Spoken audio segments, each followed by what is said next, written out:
Hey, Dr.Minesha here. Super excited to be able to come on anytime I get an opportunity to bring an expert into the lounge. Welcome, Shelly. So Yeah. glad to have you share this space with us in the lounge. Listen, is this your first time connecting with us? Maybe someone you know have shared this podcast. You are in for a definite treat. We do our due diligence to really go and identify some of the top leaders on the planet that are not just loving, living, and leading differently, but they're doing it with heart and soul. And I really am so refreshed by the work that you do. Looking forward to diving into some conversation. So tune in as I introduce to you Shelly Haas. Welcome.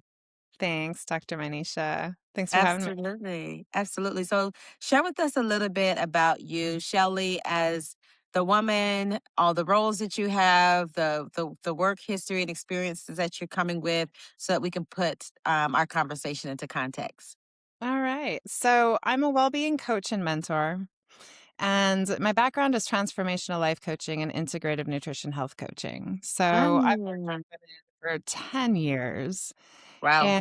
and the work that I focus on with women the most is in the area of what I call easeful eating. So, really helping women to heal their relationship with food, themselves, their body, and develop a way of nourishing themselves that is sustainable. So they're not doing that roller coaster thing that so many women do with food. Mm. Hmm. Okay, so you have like a specialized system that you use to help women step into their freedom when it comes to food. I do. I do. And it's really based on working with women for 10 years.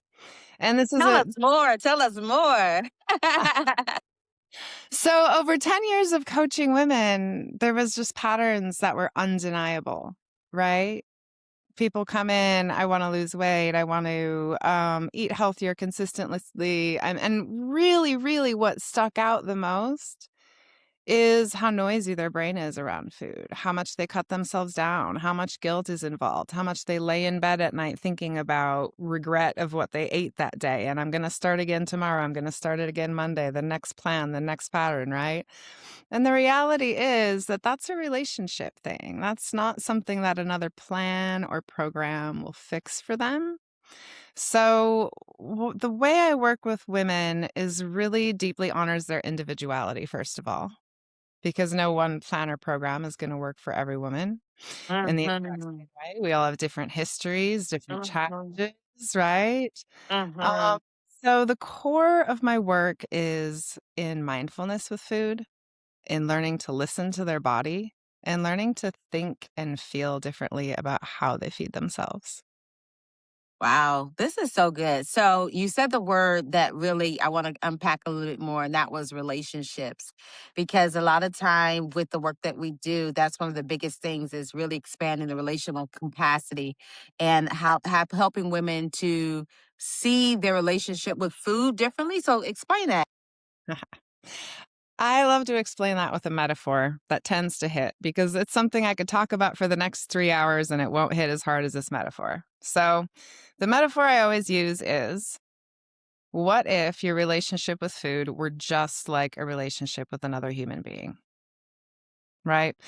Think about the healthy aspects of any human relationship we have.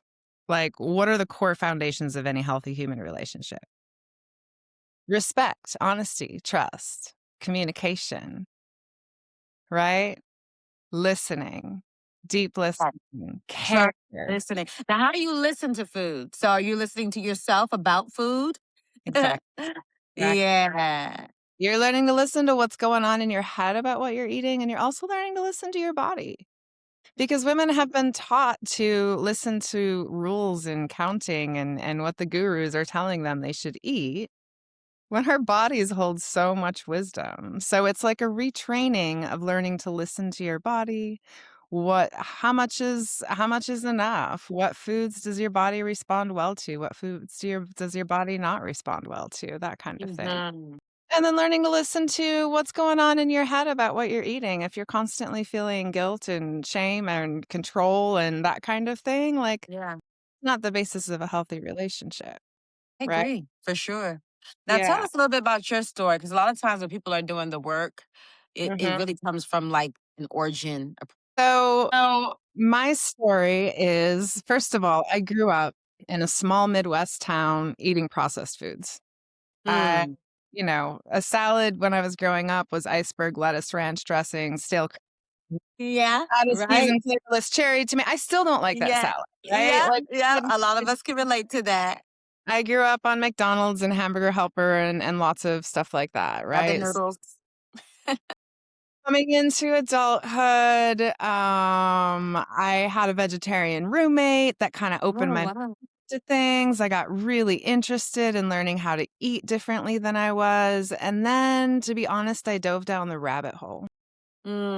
I Mm. got too informed, and I got really into cleanses and fasting and all this kind of stuff, right? Now, I learned a lot about nutrition along the way and a lot about our food systems and things like that. But when I look back at that time period, if I'm real honest with myself, Mhm. I was doing all these fasts and like 10-day fasts and cleanses and all Mhm. the intense stuff under the guise of like, oh, it's health. I'm Right, being right. I'm treating my body right. That was the external thing, right? Internal, Mhm. I wasn't admitting externally was that I wanted my genes to fit again. So I was really Mm. restricting my body, right? Mhm. And then what would happen after I got off of those cleanses is I would just want to eat everything in sight that I had restricted, Right. Yeah. right? And that's where my relationship with food got really wonky. And for a lot of women, that looks like the next diet and then falling off the wagon, so to speak, then kind of And I know binging. when we talk about relationships, I would love for you to kind of really bring that point home. When you think about the relationships, and I always talk about the 5 relationships that matter most in your life for you all who are listening and leaning in. Leaders who really are in tune to their relationships really experience a quality and a richness of life.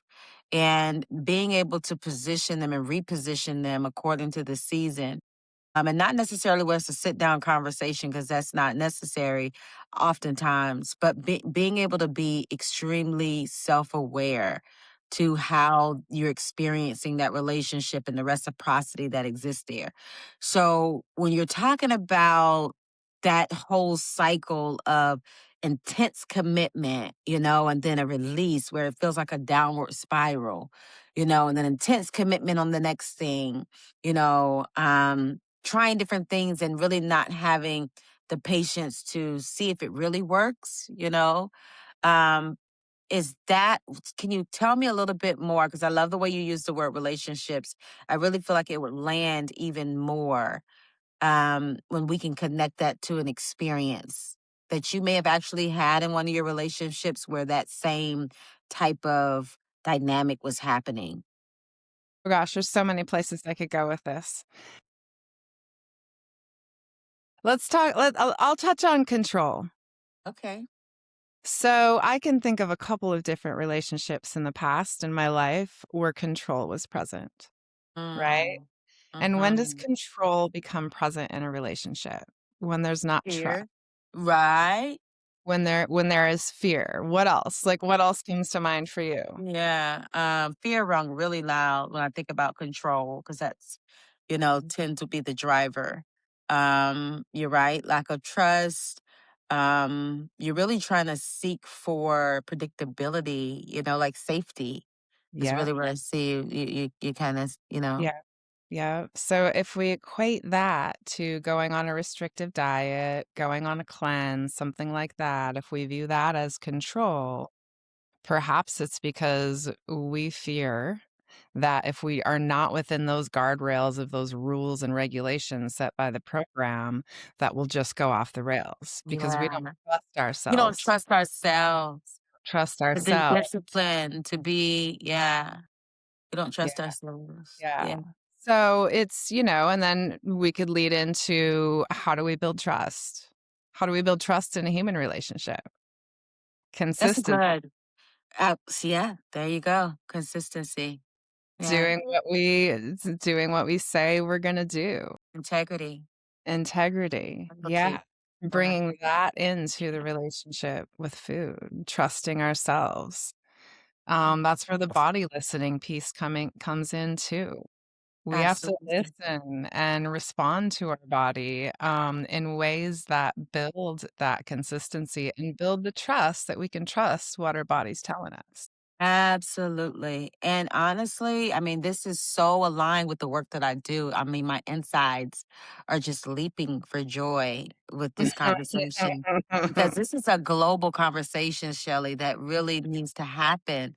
Because, especially as leaders, I believe that we have dishonored our body for so long, and I tell them that, what if we treated our kids and the people that we loved in our circle of five the way we treated our body, not listening to it, not giving it. The body's like, hey, I need water. Hey, I need food. I need energy. And we just ignore it and we dismiss it. And then we expect it to show up for us every day and do what we want it to do. It is, yeah, it's neglect. It really is. It's neglect at the highest form. And so I love your message so much. And when it comes to building trust through consistency is very powerful. And consistency is one of the number one things that people struggle with. And so, in your work, as a specialist, because I mean, it sounds good. Oh, consistency. And then, get the trust. And then once you have the trust, then you can reconnect with yourself. But how do you get realign with the consistency, What is your ideology around that? So, I think there's something really important that I need to touch on to understand this Go that a lot for it. of people don't think about. And that is our brains are brilliant. Our bodies are so Yes. wise, right? And so, what most women don't realize is that when they go on a restrictive diet, they're going for consistency, right? That's what they're going Mhm. for. They want to like be good with food consistently, so they're going in these guardrails and this diet. But everything that's taught is restriction. From every Mm. program, plan, everything out there is restriction is what's taught. Yes. Even if you go into your doctor's office, what do they tell you? Eat less, Yeah. exercise. Stay away from this. That's Yeah. yeah, exactly. So our brains are wired to protect us in a way that when our brain thinks food is scarce, what does it do? It protects us, and all it's going to think about is food, Hmm. right? So if you think of just our primal instincts, if food feels scarce, our brain is going to do everything to seek out food to help us survive. This goes back to primal survival Right. instincts, how we are wired. Yes. So, what happens is oftentimes women are focused on that restriction in whatever way, whether it's eating a certain hours, certain calories, certain macros, whatever it is, the brain perceives that as restriction. And the reason that they struggle so much is their brain doesn't stop thinking about food because they're trying to restrict it. Their brain's trying to protect themselves. And it almost becomes like a repetitive cycle in their head. All they can think about is food. Mm. So Mm. when they're trying to build some consistency, it actually can make it much harder to build consistency long term, right? We want long term, we want sustainability. Mm. So, So how do you hack that? it's deeper work. It's deeper work. We didn't I've get there overnight, so we definitely can't overcome it overnight, right? exactly. It's the deeper works. It's really bringing mindfulness in. It's learning to listen to your body. It's learning to listen to those Yeah. stories you are telling yourself about food and what you're eating in your head. It's learning to build self-trust with yourself. The And reprogramming. it's reprogramming. And it's really this work that I do. Yes, it's about food, but it's not really It's about really food. not about food. Not about Yeah. food. It's so much more about deeper self-care. Like one example would be a lot of women through the work find like, oh, a big trigger for me is stress and emotions. They might come to the understanding that they're eating for stress or emotional reasons as a coping mechanism, as a soothing mechanism. Well, then what do we need to do? We need to lean in and learn healthier, more appropriate, more effective ways to deal with our stress and to our emotions and to process them, right? Mhm. We're not focusing on like, I'm not going to the tub of ice cream every evening at the end of a long Right. day. We're actually focusing on how can I care for myself more deeply at the end of a very long day when I need to soothe myself.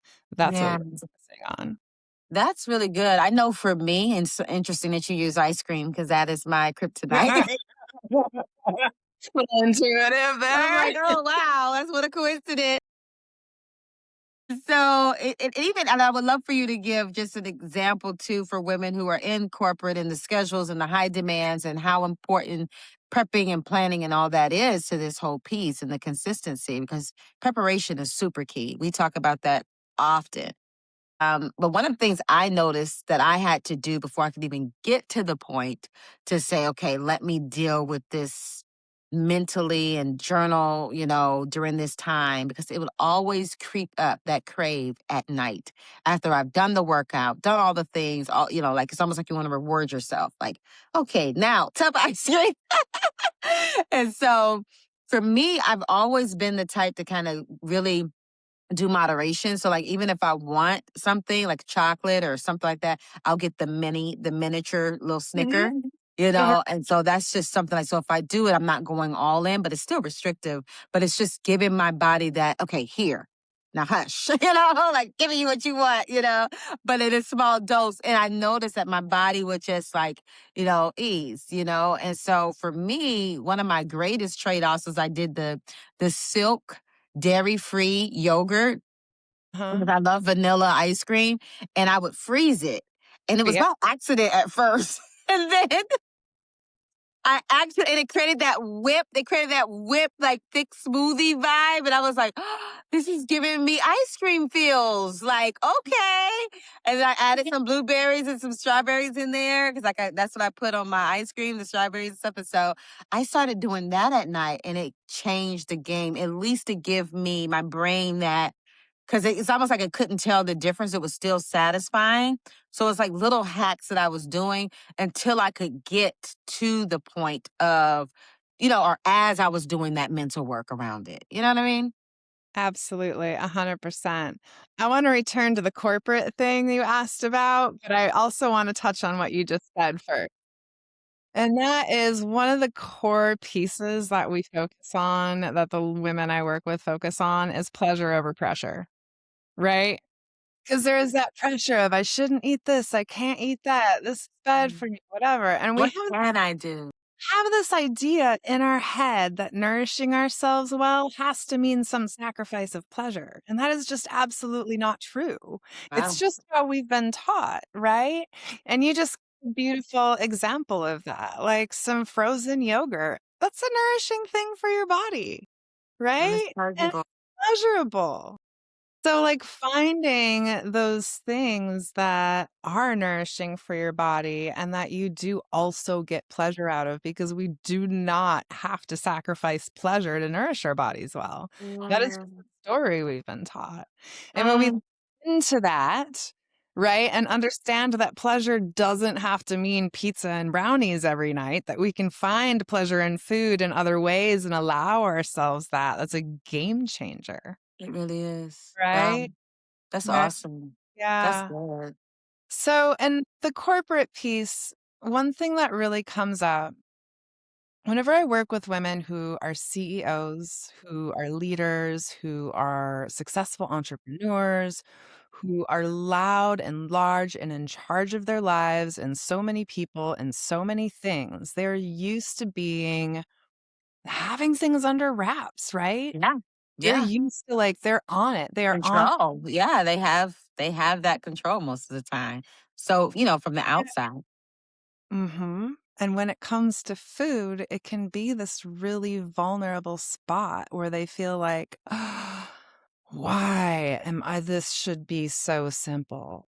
Why can I run this multi-million dollar company and have 100 employees and manage all this stuff, but I can't fight back my ice cream cravings at night? What is wrong with, Mm, mm. right? So for women who are leaders, that can become I mean, just I won't mince words, a deep source of shame for them, Absolutely. right?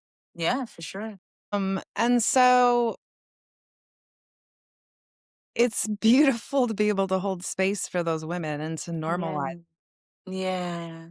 help them, like, look at what is their leadership style in other ways? How do Mhm. people and really help them mentor themselves through finding trust and safety and building a relationship with food that supports them, I right? love that so Yeah. much. And this is so key because you all, what you're talking about is just the power of guidance and stepping into, that leadership seat. Mhm. And if you haven't already, if you're listening to this, please make sure you download the app. It has been released and it is absolutely game changing for your ability to be able to do exactly what you said, that guiding yourself. And then there's parts in the experience where you have a specialized expert that's also guiding with you with their experience and their wisdom, right? Because you're allowing your intuition to lead you and anchor you, and then you partner or integrate that, I should say, with with with actual wisdom, experience, knowledge that's been implemented and tested and proven, and you integrate those two things and you create something literally magical, or should I say powerful, and something authentic, you know and so I absolutely love that so much, what you're saying. You're giving people permission, especially women, to care for themselves the way we selflessly care for everyone else. So Exactly. you heard it here from Yeah. Shelly, that this is your sign. This is your permission. If you needed it, this is it. This is your big sign to lead and guide yourself, especially in the area of food and how you are feeding your temple, your vessel, with Yeah. the same care and the same love and the same intentionality that you give to everyone else. This is your Exactly. opportunity, yeah, to do that Exactly. for you. That's awesome. Thank you so much, Shelly. I Yeah. really appreciate just the soberness and your insight. And this is legacy work, you all. As you're listening, this is, like you said, this is bigger than food. This is bigger. This is legacy work, because when you feel good, when your body feels whole, your mind is clearer, you're in more, have more energy to be able to give, more relational capacity, and this is what it takes to really fulfill your God given purpose. Your body demands for you to be well. And so, with that being said, I want to thank you so much for coming into the lounge. Thank you all for listening. Remember, peace driven leadership is not something you find, it's something you create. And this is your moment to create it. I look forward to connecting with each of you all again next week in the lounge. Bye bye for now. Thanks.